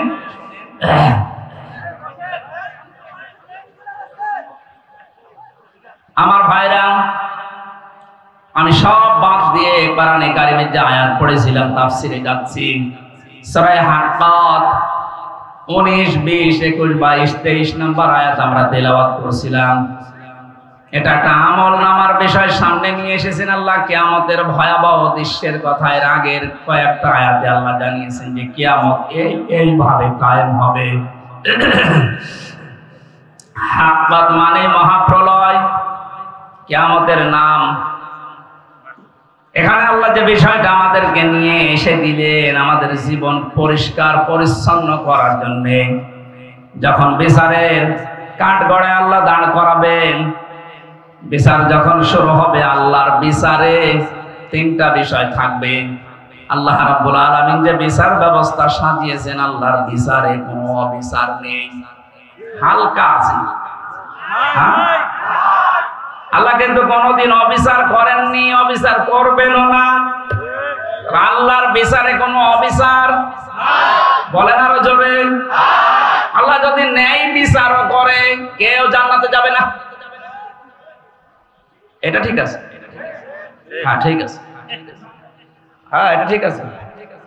আল্লাহ যদি সত্যিই ন্যায় বিচার করে এখানে কেউ আমরা জান্নাতে যেতে পারবো না। আল্লাহ রাব্বুল আলামিন যদি বলেন যে আমি ন্যায় বিচার করলাম, দেখে তুই জান্নাতে কি করে যাস, শুধুমাত্র পানির হিসাবটা দিয়ে যা, ধরা খাওয়া লাগবে। 3 নম্বরে একটা বিচার আছে আল্লাহর দরবারে। ওই যে কাবা শরীফ তাওয়াফ করার সময় মানুষ যে কথাটা ষষ্ঠোচ্চার করে আল্লাহকে বলে, আল্লাহুম্মা ইন্না আলাইয়া হুকুকান ফিমা বাইনি ওয়া বাইনিকা। হে আল্লাহ, তুমি আমার মালিক, আমি তোমার বান্দা দাস গোলাম, তোমার ঘরের সামনে এসেছি। মালিক হিসাবে তুমি আমার মতো দাসকে সব দিয়েছো, আমি নেই থেকে আজ হামজা হয়েছি। কথা বলে না কেন? আমি তো উল্লেখ করার মতো কিছু ছিলাম না, সেখান থেকে তুমি আমাকে আজ হামজা বানিয়েছো। কিন্তু তুমি আমার মালিক হিসাবে আমার মতো গোলামের কাছে এই ভিত্ত চাকর দাস যাই বলেন আমার কাছে তো তুমি কিছু পাবে। আমি তো কিছু এই 33 বছরে দিতে পারলাম না। একটা জিনিস আমার আজই ময়দানে আছে যে তুমি আমারে মাফ করে দাও। আল্লাহ রাব্বুল আলামিন এই কথা শোনার পরে বান্দার আমল নামাটা যদি পছন্দ হয় দেখার পরে দেখবে যদি কোনো ফরজ জিনিস কম না থাকে আল্লাহ তারে মাফ করবে। এখান থেকে একটা শিক্ষা বের হয়, কোরআন শরীফের ভেতরে আল্লাহ 500 ফরজ দিয়েছেন। কত? এ 500 ফরজের যদি একটা আপনার না থাকে, যদি কম হয় এবং অবজ্ঞা এটা আল্লাহ দেখে, তাহলে আপনার খবর আছে। ফরজ জিনিস আল্লাহ ছাড়বেন না, ফরজটা আল্লাহ ঠিক মতো দেখবেন। এই জন্য এটা রেকর্ড হচ্ছে, যত মানুষ আজ ভিডিও করছে এরা যেন এটা ছড়ায়। মানুষের জীবনে ফরজ যদি কম হয় তার খবর আছে। এটা আমাদের উপরে 5 ওয়াক্ত নামাজ যে ফরজ, এই যে 5 ওয়াক্ত নামাজের ভেতরে আবার ফরজ আছে 13টা। কয়টা? 13টা। নামাজের বাইরে ভেতরে মিলে ফরজ কয়টা? 13টা ফরজের একটা ফরজ যদি আপনার আদায় হয়নি, 12টা আদায় হয়েছে, সওয়াব হবে 11টা। 12টা 5টা কি হবে? কিচ্ছু হবে না, জিরো, শূন্য, কোনো দাম নেই। এখন যদি বলেন কেন আমি তো 12টা আদায় করেছি, একটা না এদিক ওদিক হয়েছে, অন্তত কিছু না কিছু দিক আপনার বিবেকে কি বলে আল্লাহ দেবে। এই জবাব দেওয়া লাগবে, দেবে। এইটা যেমন সহজে বুঝলেন যে ফরজ বাদ গেলে ওটার আর কোনো গুরুত্ব থাকে না, ওটা জিরো হয়ে যায়, শূন্য হয়ে যায়। আমাদের মানব জীবনে আল্লাহ ফরজ দিয়েছেন পুরা কোরআনে কয়শো? আরো জোরে আরেকবার বলেন। 499টা আপনি মেনেছেন, বিশ্বাস করেছেন। একটা মানেন না, বিশ্বাসও করেন না, অবজ্ঞা করেন, আরো রাগ করেন। আপনার সওয়াব হবে 499টা, 5টা কিচ্ছু হবে। এই জন্য আমাদের সাবধান হওয়া লাগবে যে মানুষের হক আদায় করা এটা কি নফল না ফরজ?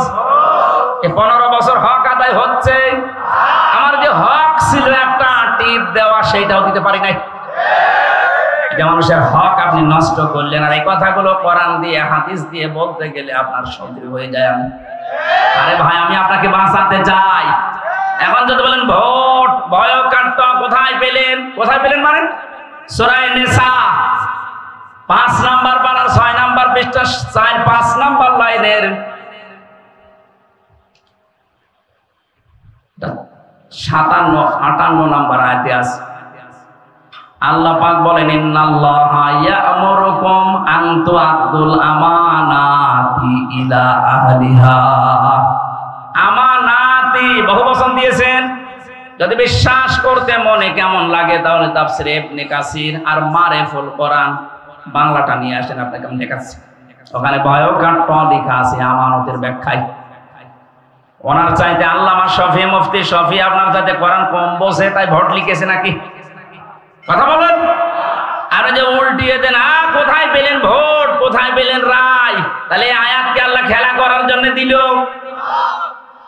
নামাজের প্রথম শিক্ষায় যখন আপনি নিতে পারেন যে 13টা ফরজের 12টা আদায় হলে একটা আদায় না হলে সব শেষ, জিরো হবে। এই যে ভোট রায় সমর্থন এটাও তো একটা ফরজ, কোরআনে কারিমের নির্ধারিত ফরজের ভেতরে একটা।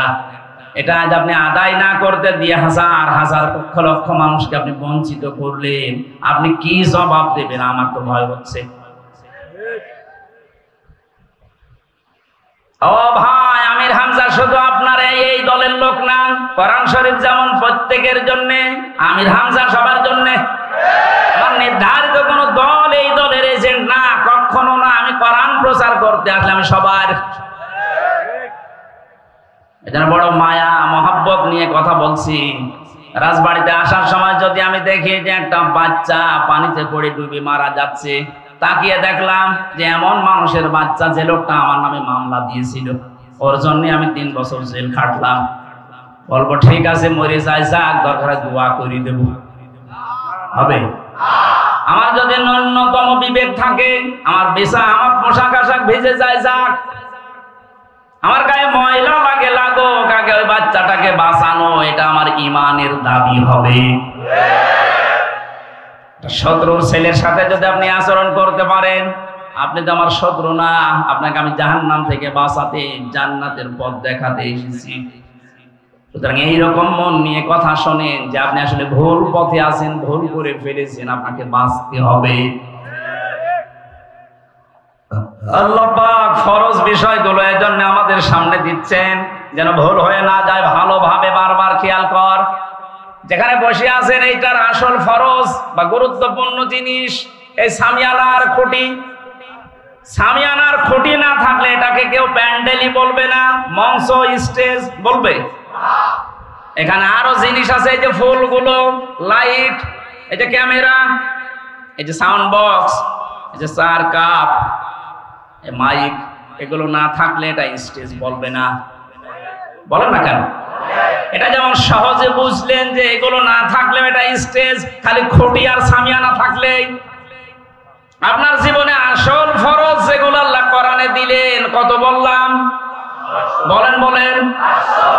এর বাইরে আরো এরকম এই ফুল, লাইট, ক্যামেরা এগুলো আছে, যেগুলো নফল, মুস্তাহাব, সুন্নাত, মুবাহ এগুলো বলা হয়। ওইগুলো আপনি জনমের মতো করেছেন, কিন্তু ফরজ বাদ, সব বাদ না। হয়তো 499টা করেছেন, একটা করেননি, আরো মানেন উনি, কেউ বলতে গেলে আপনি তারা জেলে দিয়েছেন। বলেন আপনার সওয়াব কি হবে, আপনি নিজেই বলেন। এখন যদি বলেন কই আমি হজ করেছি, আপনার হজ বাদ। নামাজ পড়েছি 6 ওয়াক্ত তাহাজ্জুদ মিলে, সব বাদ। এটা যদি না বুঝে থাকেন আমি আবার রিপিট করব বলেন। আর যদি বোঝার পরে না বোঝার ভান করে থাকেন, এদিকে আসেন, আসেন, এটা ক্লিয়ার কিনা বলেন।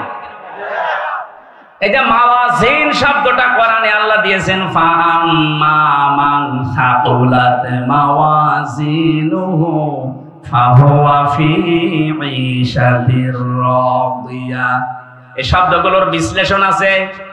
ওজন দেওয়ার জন্য আমরা যেটা জানি যে ওজন, অনেকে মনে করে মিজান, মিজান মানে ওজন দেওয়া না, মিজান মানে মানদণ্ড। মিজান মানে কি? আমি মালয়েশিয়া কিছুদিন আগে গিয়েছিলাম, মিজানুর রহমান আজহারি, ওনারেও জিজ্ঞাসা করেছিলাম যে মিজান মানে, অনেকে আমাদের দেশে মনে করে দাড়ি পাল্লা, আপনি কি বুঝেন না? মিজান মানে দাড়ি পাল্লা না, মিজান মানে মানদণ্ড। পৃথিবীর প্রতিটি জিনিস পরিমাপ করার জন্য, মাপ দেওয়ার জন্য একটা আলাদা আলাদা যন্ত্র আছে না নেই? এখন যদি বলে স্টেজটা একটু মাপ দিয়ে দেন তো, এটা দাড়ি পাল্লায় তুলে দেবেন? কি দিয়ে মাপবেন? ফিতা দিয়ে। কি দিয়ে? এই যে পানি এর ভেতরে যদি বলি এইটা মেপে দেন তো, ফিতা দিয়ে মাপবেন? কেজি দিয়ে, লিটার দিয়ে? এই কথা বলেন না। চাউল যদি নিয়ে এসেছি যে চাউল মেপে দেন, ফিতা দিয়ে মাপবেন? কি দিয়ে? প্রতিটি জিনিস পরিমাপ করার আলাদা আলাদা আলাদা যন্ত্র আছে না নেই? প্রতিটি যন্ত্রের নাম এক না আলাদা? এটা বুঝেছেন? কিয়ামতের ময়দানে যে আল্লাহ আপনাকে মাপবে মিজানের পাল্লায়, কি মাপবে? আমল। কি? এটা জানেন তো যে আমল মাপ দেবে? মিজানের পাল্লায় কি মাপা হয়? আমল। বলেন বলেন, আরো জোরে বলেন। আমল মানে কাজ। আমল মানে এখানে আসলে বিভিন্ন রকমের শ্রোতা, তো এই জন্য বোঝানো সমস্যা হচ্ছে। এইরকম মানের শ্রোতা হলে একবারে বুঝে ফেলে। এই একবারে জবাব দেন তো আপনারা, আমল মানে বাংলায় কি? কাজ। কি মাপে? ফিতা দিয়ে। যে এখান থেকে এই কয় কেজি কাজ, কাজ এই যে এইভাবে দাড়ি পাল্লায় তুলে দিলাম 5 কেজি কাজ, এভাবে মাপে? কি এতদিন কি পড়িয়েছেন আর কি বুঝেছেন বলেন?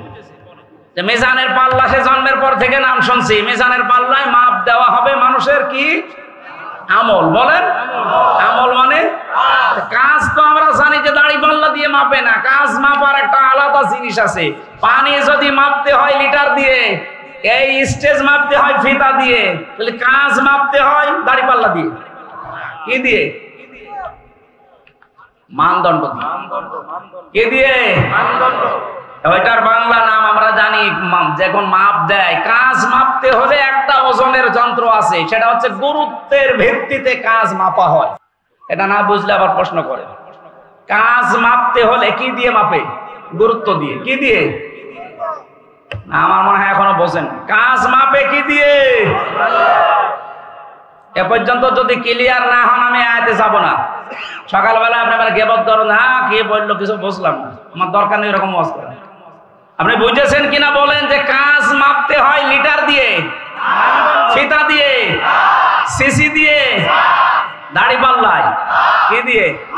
গুরুত্ব দিয়ে। গুরুত্ব কি বলেন বলেন? এখন গুরুত্বের ভিত্তিতে কি? আমি এই সাইদকে বললাম যে কুষ্টিয়ায় যাও, যে আমার বাবার কাছে এই 5,000 টাকা দিয়ে আস। ও প্রতিমধ্যে যে দেখে মার্বেল খেলা হচ্ছে, ওই টাকা দিয়ে মার্বেল খেলে টাকা সব শেষ, ওখানে যায়নি, টাকাও দেয়নি। যদি পরবর্তীতে আব্বারে জিজ্ঞাসা করলাম এরকম একটা ছেলে পাঠিয়েছিলাম, বলে কে, তাহলে ওর প্রতি তো আমার ভালোবাসা মহব্বত আরো বেড়ে যাবে। ও আমার কথার কাজের কোনো গুরুত্ব দিয়েছে? কথা বলেন না কেন? এর ভেতরে আল্লাহর 500 গুরুত্বপূর্ণ মেসেজ আছে। আপনি জীবনে এই গুরুত্ব দিয়ে মানলেন না, এগুলো গুরুত্বহীন যেগুলো আছে, আমি ওগুলো গুরুত্বহীন বলছি এই কারণে যে ওগুলো না থাকলেও আপনি মাপ পাবেন। আপনার জীবনে যদি নফল একটাও নেই, ফরজ আর ওয়াজিব যদি ঠিক থাকে, আপনাকে আল্লাহ মাফ করে দেবেন। এই কথা বলেন না কেন? সারা জীবন নফল আপনি 1000 খানিক করেছেন, কিন্তু ফরজ বাদ দিয়েছেন, ওয়াজিব আপনি তরক করেছেন। আপনার আমল নামা যখন তুলবে, মাপ দেবে আল্লাহ গুরুত্বের ভিত্তিতে, ওটা হবে 0, একটাও কিছু থাকবে না। জেলখানাতে সবচাইতে বেশি মামলার আসামি দেখেছিলাম পারিবারিক জীবনের সমস্যায়। 100 জনের প্রায় 70 জন তো হবে, হয়তো বউ মেরে ফেলেছে, না আদামারা করে ফেলেছে, না যৌতুক চেয়েছে। এই যে পারিবারিক জীবনে যে ঝামেলাগুলো, গন্ডগোলগুলো মানুষের, এখন যিনি জল্লাদের দায়িত্বে আছে ঢাকায়, বিশেষ করে কাশিমপুরে যে ফাঁসি দেয়, আগে তো শাহজাহান জল্লাদ ছিল, এখন ইলিয়াস, চট্টগ্রামে বাড়ি। লোকটা 17 বছর ছিল সৌদি আরবে। বিয়ে করার পরে মায়ের সাথে আর বোর সাথে কোনো মিল নেই। মাকে আর বোনকে কিছু দিলেই বউ গরম দেয়, কান্নাকাটি করে চোখের পানি ফেলে দিয়ে বউটা বলছিল, এখন সে বউটাই এই কথা কাটাকাটি করতে গিয়ে মেরে ফেলেছে। এখন তার ফাঁসি, এখন যাবজ্জীবন। 30 বছর জেল খাটা লাগবে। কাজকর্ম করে যদি শোধও দেয় তাও 22 বছর। লোকটা আফসোস করে বলছিল, হুজুর আপনি ওয়াজ করেন, বাইরে যদি যেতে পারেন একটু সতর্ক করেন, অন্তত স্ত্রীর সাথে পারিবারিক জীবনে যে বিষয়গুলো, স্ত্রীরাও যেন বোঝে, স্বামীরাও যেন একটু কন্ট্রোল হয়, একটু সাবধান হয়। কিন্তু আমার মতে একটু ঠুনকো ভুল করার পরে 30 বছর আর ওদিকে 17 বছর, লোকটা জীবনে থাকবে কি আর? পুরা জীবনটা শেষ হয়ে গেল। ওই কথা চিন্তা করে করে আমি লিখেছিলাম, পারিবারিক জীবনে দাম্পত্য যে কলহগুলো, এর সমাধান কি করে করা যায়। আমি যে বইটা নিয়ে এসেছি, আমি আমার লিখাতো বই, ওই গাড়িতে পাওয়া যাবে, নিয়ে নিজের বউকে পড়াবে, নিজে এখানে আছে, বাম হাতে গাড়ি আছে, বউকে পড়াবেন আগে, নিজের মেয়েকে বিয়ে দেওয়ার আগে পড়াবেন যে এটা শেষ করো তারপরে বিয়ে দেবে। পারিবারিক জীবনে জামাইয়ের সাথে, স্বামীর সাথে অনেক সমস্যার সমাধান দেওয়া আছে, নিয়ে পড়বেন। ওনাদেরকে আগে, মেয়েদেরকে দেবেন, ছেলেদের একটা আছে, মেয়েদের একটা আছে। আমি আশা করছি ওর ভেতরে যে তথ্যগুলো আছে যদি মেনে নিতে পারেন, 100 ভাগের 70 ভাগ শান্তি সংসারে ফিরে আসবে। আল্লাহ আমাদেরকে তৌফিক দিন। আর এখন যে সময়, আমি কোরআনে কারিমের যে আয়াতগুলোর উপরে বাস্তবতার নিরিখে কথা বলার চেষ্টা করেছিলাম, আমি সহ সারায় আসলাম। আল্লাহ আমাদেরকে মেনে নেওয়ার তৌফিক যেন দান করেন। বারাকাল্লাহু লানা ওয়া লাকুম ফিল কোরআনিল আযীম। আল্লাহুম্মা আমিন। লা ইলাহা ইল্লা আনতা সুবহানাকা ইন্নী কুনতু মিনাজ জালিমিন। রব্বুল আলামিন, রাজবাড়ী জেলার এই যুবক মানুষগুলো কোরআনে কারিমের আয়োজনে যারা আঞ্জাম দিল, এই যুবকদেরকে যে মা পেটে নিয়েছে, মায়ের পেট তুমি ধন্য করে দাও। যে মুহূর্তে আমরা তোমার কোরআন শুনছিলাম, তোমার দরবারে আমরা এই রাতের বেলা হাত তুলেছি, এই মুহূর্তে বাংলাদেশের লক্ষ লক্ষ মানুষেরা পানির নিচে হাবুডুবু খাচ্ছে। তাহলে তোমার সাহায্য চাই আমরা, তুমি এই মানুষগুলোর জন্য হামিও নাসির হয়ে যাও। কাফের মুশরিকরা যেভাবে আমাদেরকে কষ্ট দেওয়ার জন্য মানুষদেরকে ঘুমন্ত অবস্থায় পানি ছেড়ে দিয়ে মেরে ফেললো 18 জন মানুষ, তাদেরকে শাহাদাতের মর্যাদা দাও। এখনো যারা স্ত্রী সন্তান শিশু বাচ্চাদেরকে গবাদি পশু নিয়ে ঝামেলার শেষ নেই, আল্লাহ তুমি নিজের থেকে তাদেরকে বাঁচাও। রব্বুল আলামিন অনেকেই কঠিন মুহূর্তেও সিন্ডিকেট করছে, পানির দাম বাড়িয়ে দিয়েছে নোয়াখালী ফেনী এলাকায়, ঢাকাতে, সারা বাংলাদেশের বিভিন্ন মুসলমান সহ অন্য ধর্মের মানুষেরাও তাদের জন্য কিছু খাওয়ার দান নিতে যায়, অথচ দেখে ডবল ডবল দাম বাড়িয়ে দিয়েছে। আল্লাহ জালেমদেরকে তুমি সিন্ডিকেট ভেঙে দিয়ে হেদায়েত দাও, যদি না থাকে এই জালেমদেরকে তুমি বিপদ দিয়ে ধ্বংস করে দাও। মানুষের এত বড় বিপদেও যাদের মন নরম হয় না, আল্লাহ এই মানুষগুলোর কপালে আর মনে হয় হেদায়েত নেই। আমল নামার বিষয়ে তুমি যে সতর্কতা দিয়েছো, এমন আমল করার তৌফিক দাও, কাজ করার যেটা তোমার সামনে কিয়ামতে কোটি মানুষের সামনে আমরা পড়তে পারি। আল্লাহ এমন কোন কাজে আঞ্জাম দিও না আল্লাহ আমাদেরকে দিয়ে যেটা পড়লে লজ্জা পাবো। আমাদের জীবনে এমন বহু কাজ ঘটে যাচ্ছে শয়তানের ধোঁকায়, নফসের ধোঁকায়, যেটা মানুষের সামনে পড়া যাবে না। এইরকম কাজ আমরা করতে চাই না। আল্লাহ তোমার সাহায্য ছাড়া সম্ভব না, আমাদেরকে বাঁচাও। চোখের গোনা থেকে আমাদের বাঁচাও, হাতের অপরাধ থেকে বাঁচাও, বিশেষ করে অন্তরের জেনা থেকে আমাদেরকে বাঁচাও। মা বোন যারা এসেছে খাদিজার মতো, আয়েশার মতো বানিয়ে দাও। হাফেজ আবু সাইদ সহ যত আলেম এখানে বসে আছে, আল্লাহ আলেমদের মর্যাদা সম্মান বিপদ আপদ দূর করে দাও। বারাকাল্লাহু লানা ওয়া লাকুম ফিল কোরআনিল আযীম। কত মানুষ এলাকায় কবরে শুয়ে আছে, কবরগুলো তুমি কোরআনের ইজ্জতে জান্নাত বানিয়ে দাও। রব্বুল আলামিন যে ষড়যন্ত্র চলছে তাম দুনিয়ায় মুসলমানদেরকে নিয়ে, সব ষড়যন্ত্রের মোকাবেলায় আমরা তোমাকে রাখলাম। আল্লাহুম্মা ইন্না নাজআলুকা ফি নুহুরিহিম ওয়া নাউযু বিকা মিন শুরুরিহিম। বিশেষ করে তুমি কোরআনে জানিয়েছো ইহুদি আর মুশরিকরা মুসলমানদের সবচাইতে ভয়ঙ্কর শত্রু, এটা আমরা তাম দুনিয়ায় এখন দেখতে পাচ্ছি। আল্লাহ এই ভয়ঙ্কর শত্রুদেরকে তোমার হাতে দিলাম, আল্লাহ তুমি হামি ও নাসির হয়ে যাও। প্রবাসে বহু ভাইয়েরা দোয়া চেয়েছে, আল্লাহ অনেকে অনেক ঝামেলায় আছে, তাদেরকে তুমি নিজে সাহায্য করো, হালাল রুজিতে বরকত দাও, তাদের ধৈর্য সহ্য বাড়িয়ে দাও, জীবের অভাব অনটন দূর করে দাও। আমার কণ্ঠটা তুমি ভালো রাখো আল্লাহ। আসমান জমিনের এবং শত্রুদের শত্রুতা, দুশমনের দুশমনি, হিংসুকের হিংসা থেকে তুমি আমাকে বাঁচাও। আমিন আমিন আমিন। যখনই মরণ আসবে যেন বলতে পারি লা ইলাহা ইল্লাল্লাহু মুহাম্মাদুর রাসূলুল্লাহ। খ্যাতনামা ইসলামিক স্কলারদের বক্তব্য শুনতে আমাদের সঙ্গেই থাকুন। নিয়মিত আপডেট পেতে সাবস্ক্রাইব করে বেল বাটনে প্রেস করুন। Rosary 24. Enjoy the Holy Quran.